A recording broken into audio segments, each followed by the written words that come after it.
No vídeo de hoje eu vou te mostrar 6 investimentos alternativos totalmente fora do convencional e desses 6 investimentos alternativos, 3 eu faço com o meu dinheiro. Esses investimentos alternativos podem multiplicar muito seu patrimônio, você pode ficar muito rico ou você pode perder tudo. Eles são investimentos alternativos e eu vou aprofundar um pouquinho mais em cada um deles. Vamos pro vídeo. Vamos lá. Hoje o vídeo está profundo, tá maneiro, tá bacana. E antes de a gente começar, eu vou te pedir o que eu costumo pedir de padrão, não é? Vou te entregar isso daqui e te peço uma única coisa. Clica no botão de curtir desse vídeo. Isso daqui já me ajuda pra caramba. E é isso, tá? Clica no botão de curtir, tamo junto e vamos lá. Eu vou entrar nos 6 investimentos alternativos, mas antes eu quero te dar um pouquinho de contexto de investimentos alternativos do passado, para te dar um contexto do que aconteceu com eles. Primeiro investimento alternativo, fundos imobiliários. Aí você fala, nossa, mas é uma coisa tão óbvia. É claro que é óbvia. É porque ele foi um investimento alternativo que deu certo, né? Hoje todo mundo conhece fundo imobiliário. Mas eu quero te apresentar um pouquinho do passado dele, de quando ele era considerado uma coisa diferente. Porque no Brasil, né, quando a gente começou a falar de fundos imobiliários com mais frequência, eu lembro que eu estava no mercado mais ativamente e era uma novidade. Então a gente precisava explicar para as pessoas o que era um fundo imobiliário. Agora, imagina como era no passado, lá nos Estados Unidos, quando isso apareceu pela primeira vez. Porque pensa, na antiguidade a gente tinha os nômades. Os nômades, eles ficavam em um lugar um pouquinho e depois migravam para outro lugar. Então eles não valorizavam a propriedade igual a gente valoriza. Quando a gente deixou de ser nômade, começou a fincar, né, a nossa localização, né, e começaram a ter os reinos, os reis e rainhas, as propriedades, né, o direito à propriedade. Isso daqui começou a valorizar de certa forma, né, o mercado imobiliário. Até que evoluímos muito, chegamos nos fundos imobiliários. E ninguém acreditava muito nos REITs, né, nos Real Estate Investment Trusts, que seria o equivalente aos fundos imobiliários de hoje. Mas quando você olha para os preços médios de casas nos Estados Unidos, olha como o preço se valorizou. Ele cresceu bastante. Só que não foi só a tecnologia que evoluiu. As formas de investir foram evoluindo, as formas de se expor a isso foram evoluindo. Uma coisa era comprar casa, terreno, propriedade.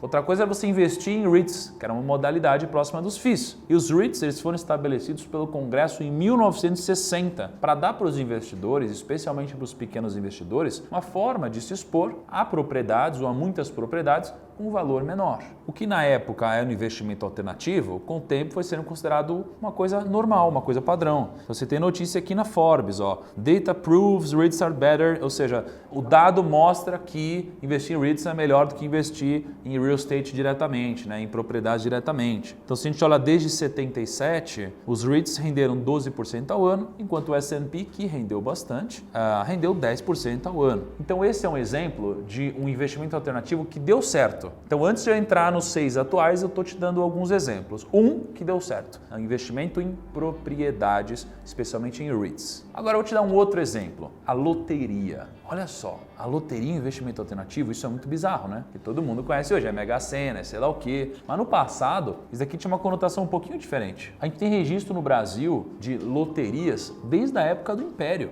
Mas apenas no século XX é que as regras de apostas, elas foram especificadas pelo Estado para dar mais credibilidade, né? Mais transparência para o processo. Mas antigamente, isso daqui era um investimento alternativo, porque eram vendidos como um investimento e não como uma loteria, um golpe de sorte, alguma coisa assim. Então, olha essas propagandas antigas de loteria. 500 mil cruzeiros, o seu dia irá chegar. Mas essa outra, ó, 1 milhão de cruzeiros, né? O seu dia chegará. Então, era vendido de uma forma que não era uma possibilidade, era uma verdade. Isso iria acontecer. Mas eu quero te mostrar que isso que antigamente era um investimento alternativo, ou seja, não tinha se provado no tempo, era uma novidade, com o passar do tempo se mostrou que se você tivesse feito esse investimento alternativo, não teria dado certo.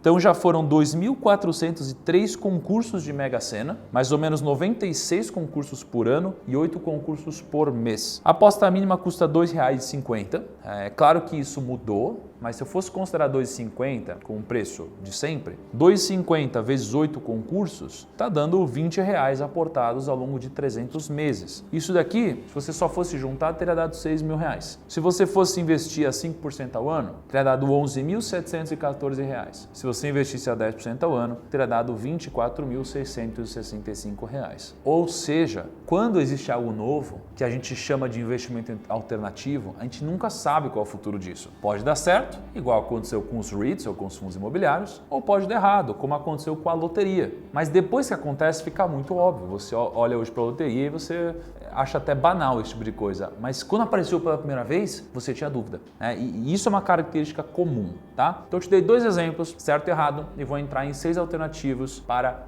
agora. O primeiro investimento que está mais hypado, né, com mais hype aqui, é o investimento em metais. E em metais a gente tem 3 tipos de metais. Tá? 2 óbvios e um não tão óbvio assim. O primeiro deles, ouro. E quando a gente fala de ouro, a gente sempre lembra um pouco dos judeus, porque os judeus eles sempre foram expulsos de tempos em tempos, de locais em locais, então eles não podiam comprar propriedades ou pegar coisas muito pesadas de serem carregadas. Então eles pegavam coisas pequenas de muito valor. O ouro era uma dessas coisas, então eles andavam com muito ouro. Por isso que até hoje o judeu ele tem muito relacionamento com ouro. E quando a gente fala de ouro, olha só, o ouro pode ser convertido na moeda local em qualquer lugar do mundo. Você vai para um lugar que tem moeda forte, um lugar que tem moeda fraca, todos convertem o ouro. Então o ouro tem esse valor. O ouro é escasso, só tem 2 piscinas olímpicas no mundo. Se a gente fosse pegar todo o ouro e jogar lá dentro, só daria 2 piscinas olímpicas no mundo e o ouro cresce a 0,5% ao ano. É muito pouco.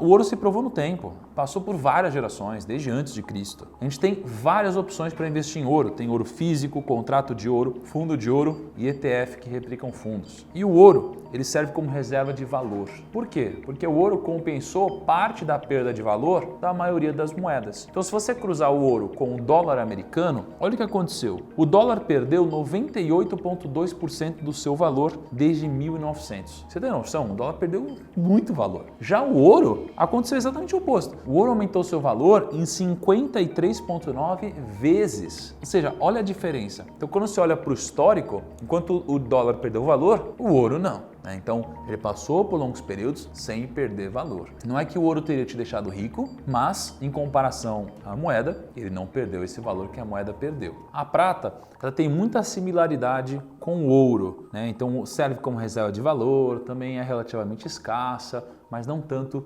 quanto o ouro. Se você pega um gráfico da prata e do ouro, também tem muitas similaridades ao longo do tempo. Mas qual que é a principal diferença entre a prata e o ouro? A principal diferença aqui, né, como consequência da diferença, é o preço. O preço da prata geralmente é de 60 a 75 vezes menor do que o ouro. E por outro lado, o ouro é muito mais escasso do que a prata. O processo para você encontrar ouro é muito mais difícil. E por outro lado, o ouro acaba tendo mais liquidez, porque ele é mais desejado. Então ele tem muito mais liquidez. Então, por característica, quando a gente olha para crises, o ouro responde muito mais rápido, porque é para onde as pessoas, os institucionais, eles correm durante uma crise. Geralmente, quando o preço cai do mercado, o ouro sobe. E a prata é o segundo ativo a se mover. Então, geralmente, move o preço do ouro fica muito caro e aí eles vão para a prata. Geralmente acontece isso ao longo do tempo. Mas o terceiro metal, que é muito famoso, digamos assim, está numa hype absurda, é o urânio. Talvez venha na sua mente coisas do espaço, coisas muito diferentes assim. O urânio,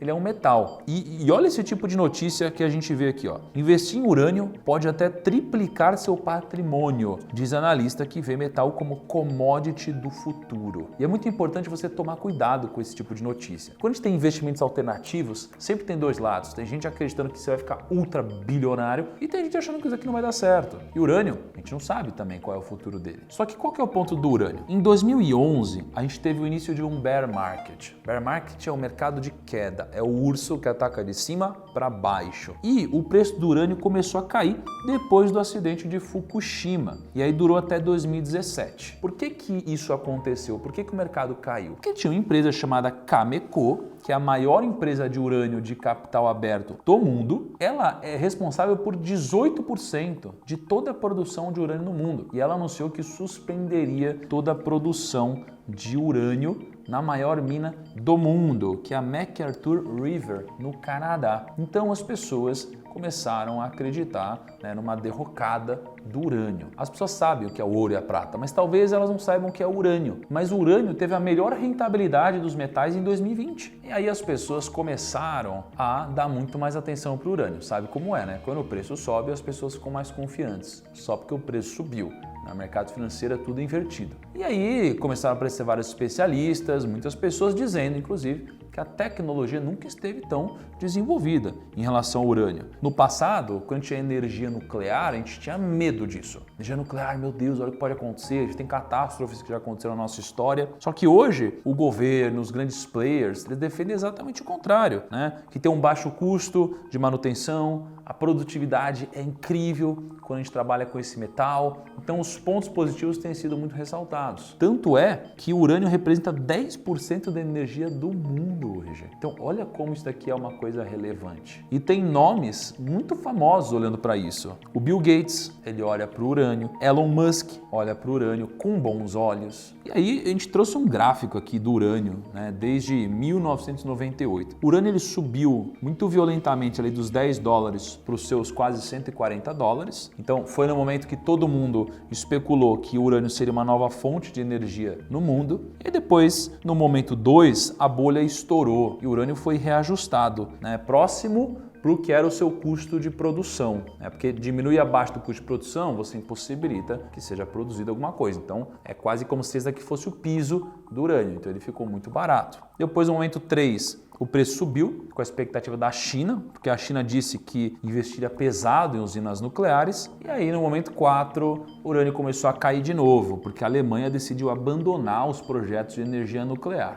Até que no momento 5, muita incerteza sobre o futuro do urânio, muita gente desacreditada, com dúvida do que iria acontecer. E aí o preço caiu para um dos menores patamares dos últimos 10 anos. Então, esse foi o primeiro investimento alternativo, metais. Me comenta aí, você acha que faz sentido ter metais, ter ouro, prata, urânio no seu portfólio de investimento em investimentos alternativos? Deixa aqui nos comentários. E vamos para o segundo investimento alternativo. O segundo é a criptomoeda. E quando a gente fala de criptomoeda, já não é mais uma novidade para as pessoas. Todo mundo já ouviu falar em criptomoeda. O que as pessoas não sabem é como ela funciona, se ela vai dar certo. Tem gente que já disse que ela deu certo, tem gente dizendo que vai valer zero. Então não existe ainda um consenso como o ouro, que tem um valor e pronto. Thiago, mas se é negociado tem valor? Tem, para alguns, para outros nem tanto. Não é uma coisa ainda aceita em qualquer lugar do planeta. Então você tem prós e tem contras. Eu sou um defensor das criptomoedas, mas tenho a consciência e humildade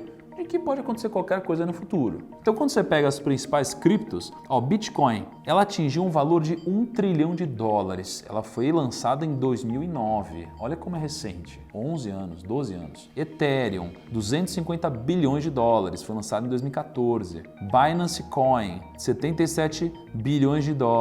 Ripple, $61 bilhões. Dogecoin, $51 bilhões. Então, olha só, quando a gente pega a Dogecoin, por exemplo, é uma moeda que foi criada em 2013, hoje vale mais do que o real, e a ideia era muito simples, era criar um sistema de pagamento instantâneo, livre de taxas e que fosse divertida. E aí virou um meme, o Elon Musk começou a postar, um monte de gente começou a se aventurar, o preço subiu pra caramba, e hoje a gente tem 3 tipos de pessoas. Você tem os gananciosos, que querem ganhar dinheiro da noite para o dia, você tem as pessoas que estão entrando na brincadeira e você tem as pessoas que estão se expondo de forma convexa. Qual que é o lado positivo, então? As criptomoedas são acessíveis a qualquer pessoa, elas são digitais, é uma tendência secular, a tendência digital, elas são seguras, aquelas que estão dentro do sistema de blockchain. Você tem várias formas de exposição, pode ser ETF, pode ser fundo de cripto, corretora, pode ser direto, tem várias formas, é escasso. Aqui depende um pouco da criptomoeda, né? Mas o Bitcoin, por exemplo, é escasso, então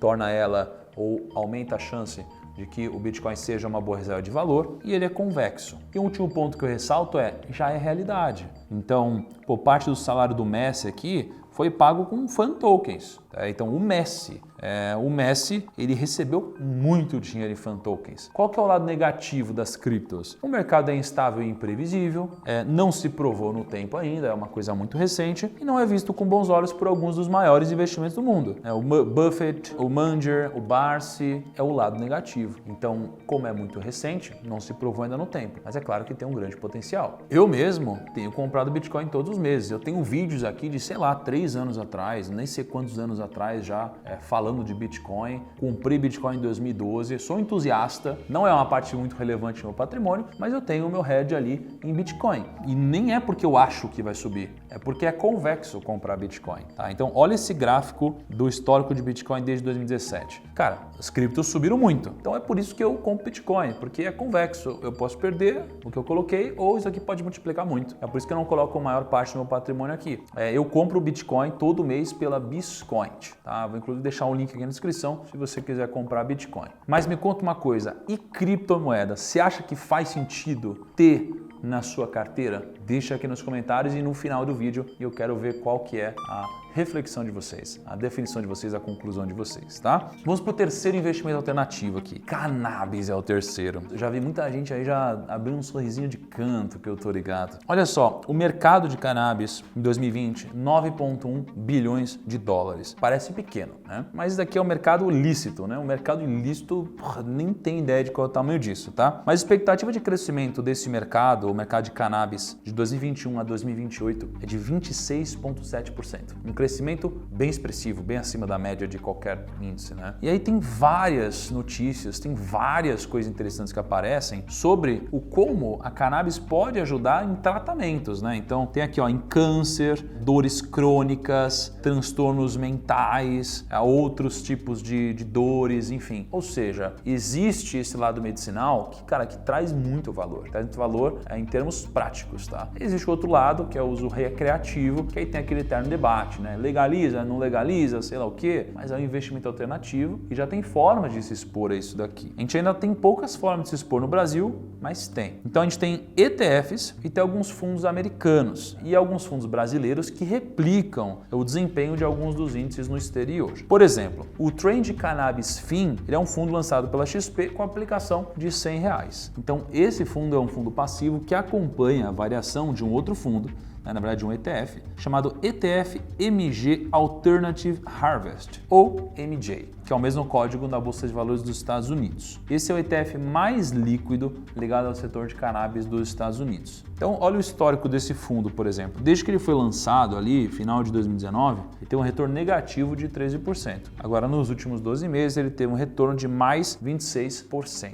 Na máxima histórica dele, ele tinha dado 155% de retorno. Olha que interessante. E informação curiosa para alguns de vocês aqui. Curiosidade. Quanto você teria investido em um fundo de cannabis ao invés de consumir para uso recreativo no último ano? Essa é uma boa reflexão, hein? Faça suas contas aí. Aliás, suas não, de um amigo, né? Geralmente de um amigo.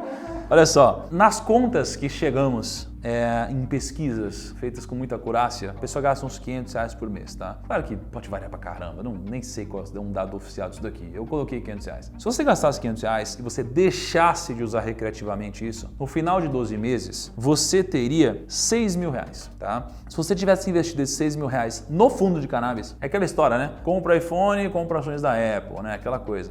Se você tivesse investido num fundo de cannabis que se beneficia, né, da venda de cannabis para os outros, você teria ganho de lucro R$592. Você tira aqui taxa de administração, taxa não sei o que lá, você teria então R$6.510,12. E aí, vale a pena ter esse investimento alternativo na sua carteira, no seu portfólio? Deixa aqui nos comentários. Que horas são aí, Dani? 4h20. 4h20? Tá. Quarto investimento alternativo aqui. Startups. Cara, startup é uma coisa nova, tá? E como qualquer coisa nova, tem prós e contras, tá? E eu queria trazer os dois lados da moeda aqui. Primeiro, o que eu aprendi, sempre me questionei se eu investir numa grande empresa, qual é a chance de jogar muito dinheiro? Pensa na Apple. A Apple, ela tem um valor de mercado de uns 13 trilhões de reais. É trilhões, você tem noção disso? Qual é a chance da Apple multiplicar por 10? Ou melhor, multiplicar por 100? Cara, se ela multiplicar por 100, quanto que dá isso aqui? 1,3 bilhão. Qual é a chance? Nem cabe, não vai caber. Quando não cabe na HP, porque não existe. Imagina uma empresa que vale tudo isso. Qual que é o tamanho do market share que ela tem que ganhar? Ela tem que criar muito mercado, né? Então é muito difícil isso acontecer. Agora, quando eu invisto numa empresa menor, eu tenho a chance disso acontecer. Uma empresa que vale 100 mil reais, ela pode valer 1 milhão, ela pode valer 10 milhões. É muito mais fácil. Qual que é o ponto? O ponto é, ela também pode quebrar muito mais facilmente do que uma Apple. Então, o lado bom é que pode crescer muito mais, o lado ruim é que a chance é maior de que ela dê errado, porque ela é menos sólida do que uma Apple. Aqui, se você quiser se aprofundar em startups, eu tenho 2 dicas para você. Uma delas é, a gente gravou 2 temporadas aqui do Primo Startups, onde eu, o Kepler e geralmente um convidado, a gente investia num pitch. O pitch é aquela história que o empreendedor conta para ver se você compra ou não a parte da empresa dele. A gente tem 2 temporadas aqui do Primo Startups muito incríveis. Então, dá para aprender muito. Eu vou deixar um card aqui para você assistir essas temporadas, você vai se divertir muito. Segunda coisa, entra no site da Bossa Nova. Na Bossa Nova, você pode se aventurar no mundo das startups ou, se você tem uma startup, o mais importante é que você pode submeter a sua startup para que você faça um pitch, para que você verifique a disponibilidade da Bossa Nova investir no seu negócio. Tá? Então, clica no link da descrição se você tiver uma startup, para você apresentar o seu negócio para a Bossa Nova. Eu tenho certeza que se o seu negócio tiver potencial, tiver capacidade, tiver projeção, tiver espaço para crescer, a Bossa Nova vai te ajudar a fazer o seu negócio crescer. Alguns cases. Eminigro, né? Eu montei uma startup. Claro, não é startup como a gente vê hoje, né? Tecnologia e tal. Eu tinha uma empresa, montei ali do zero, com um sócio, fui crescendo, viramos 50 pessoas, né? Vendi um negócio, ganhei um dinheiro. Foi um bom exemplo de uma empresa pequenininha que ficou grande. Segundo exemplo, o Kinvo, viramos sócios do Kinvo, um aplicativo tecnológico, ele foi crescendo, a gente vendeu ele para o BTG por 72 milhões. Mais um exemplo, a gente montou um pool junto com a Bossa e a gente começou a comprar várias startups. As startups, geralmente, do Primo Startups. Então a gente comprou aqui, né, uma partezinha da YouPick, Sambatec, Biscoint, Moonwalk, Scuto, Liontech, Lilu, Tracto, HelloFun, Inco, Houseeasy, algumas startups. Se algumas derem errado aqui, tá tudo bem. Se uma ou duas derem muito certo, caraca, já proporcionou um lucro interessante para a gente e para o empreendedor. Então essa é um pouco da cabeça. Vou te dar um exemplo na bolsa. Ações do Banco Inter renderam mais de 2.000% para mim. Significa que 100 mil reais virariam 2 milhões de reais. Por outro lado, uma empresa que também era pequena, a Peman Paranapanema, ela caiu 50%. Então 100 mil reais teriam virado 50 mil reais. Se eu tivesse investido 200 mil reais nisso daqui, eu teria uns 2 milhões de reais. Mesmo uma tendo caído 50%, porque quando você investe em startup, você tem essas opcionalidades. Para mim, o que traz valor numa startup? Diversificação da receita, crescimento do negócio, receita recorrente, diminuir o risco de continuidade, tamanho de mercado endereçável, governança e um moat, um diferencial, algo que torne essa empresa única. Esse é um checklist para mim. Eu vou mais para frente fazer um vídeo só sobre isso, porque é um tema que eu queria me aprofundar um pouquinho mais. Mas me conta, você tem startup no seu portfólio? Você acha que faz sentido ter startups no seu portfólio? Quinto, investimento alternativo, jogos. Isso é bizarro. Meu amigo Bruno Perini fez um vídeo incrível sobre isso, vou até deixar aqui em algum lugar. Vale a pena você se aprofundar. Mas na minha época, você pagava para jogar. Hoje você ganha dinheiro para jogar. É muito bizarro. E aí tem um joguinho chamado Axie Infinity, que me lembra muito a época dos bichinhos virtuais, né? Você ficava alimentando, eu ia para a escola, minha mãe me ajudava, ela dava comidinha pro bicho em casa. Porque na minha época, não é igual na sua não. Na minha época, você não podia ficar usando o celular e coisa assim durante a aula. Hoje é mais liberado, mas não tinha isso comigo, era impossível. E aí, nesse jogo, o que acontece? Você tem uns bichinhos aqui que chamam Axies, né? E para você comprar os 3 primeiros personagens da loja, você paga 6 mil reais. Só que depois eles produzem coisas para você. E tem gente ganhando muita grana. Então veja, é difícil, tem uma barreira, 6 mil reais aqui para você começar a brincar. Por outro lado, tem gente ganhando 5, 7, 10 mil reais por mês, isso é bizarro. Aí você pode jogar um tempo por dia, ou você pode botar na mão de outras pessoas para jogarem para você por dia, ganha um dinheirinho. Então, estava conversando com uma pessoa do time aqui, que tem alguns pokémons, digamos assim, ele ganha 44 reais por dia. Ou seja, em 10 dias aqui, a gente tá falando de 440 reais, em 100 dias, 4.440, porra, já começa a quase chegar aqui no break-even, né? Então, olha que interessante, né? Claro que tem uma mecânica por trás, mas é uma hype muito grande. O Axie Infinity não é o único jogo, tem vários outros jogos, né, que estão entrando nessa hype. O que é importante dizer? Não é uma coisa que se provou no tempo, você tem que tomar cuidado. Por quê? Porque tem gente que tá ganhando dinheiro com isso e falando que vai ficar multibilionário e vai falar que você também vai. Por quê? Porque as pessoas querem que você entre. Isso daqui dá uma inflada no preço. Por outro lado, tem gente chamando isso aqui de pirâmide. Mas, na definição de pirâmide convencional, isso aqui não é uma pirâmide, né? E tem gente que se diverte, é um jogo, né? Então, enfim, é uma linha tênue, é uma coisa nova, é uma nova realidade, né? Enfim, regulamentação talvez tenha que se adaptar um pouco, mas, como todo investimento alternativo, ele tem possibilidades positivas e negativas. E o que você acha? Vale a pena ter Pokémons na sua carteira virtuais produzindo ovinhos ou dinheiro para você? E o sexto investimento alternativo para mim é o item de colecionador. Eu não mostro muito por aqui, mas eu sou um colecionador, né? A gente tem aqui? Aqui tem algumas fitas de colecionador, né? Eu tenho várias em casa, algumas espalhadas. Então tem aqui Pokémon Yellow.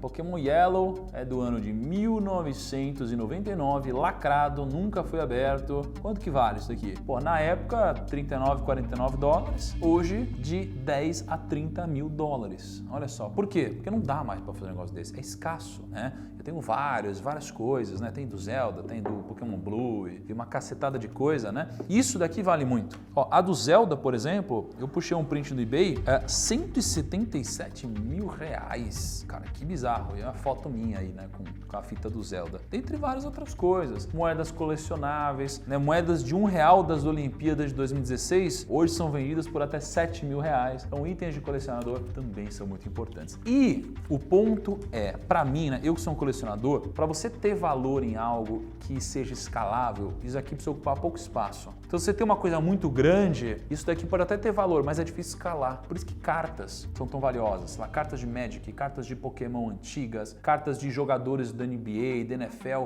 Isso é muito valioso porque dá para você escalar muito. Você tem um negócio desse com várias cartas, cabe muito dinheiro aqui dentro. É fácil de você transportar ao longo do tempo, né? Então tenha isso em mente se você quiser colecionar algumas coisas. E aí nessa lógica, você tem as NFTs também, que não ocupam espaço físico, porque aí você vai para o mundo digital, né? Tem até uma pessoa que queimou lá. Você viu isso daqui? Queimou, foi do Leonardo da Vinci, cara.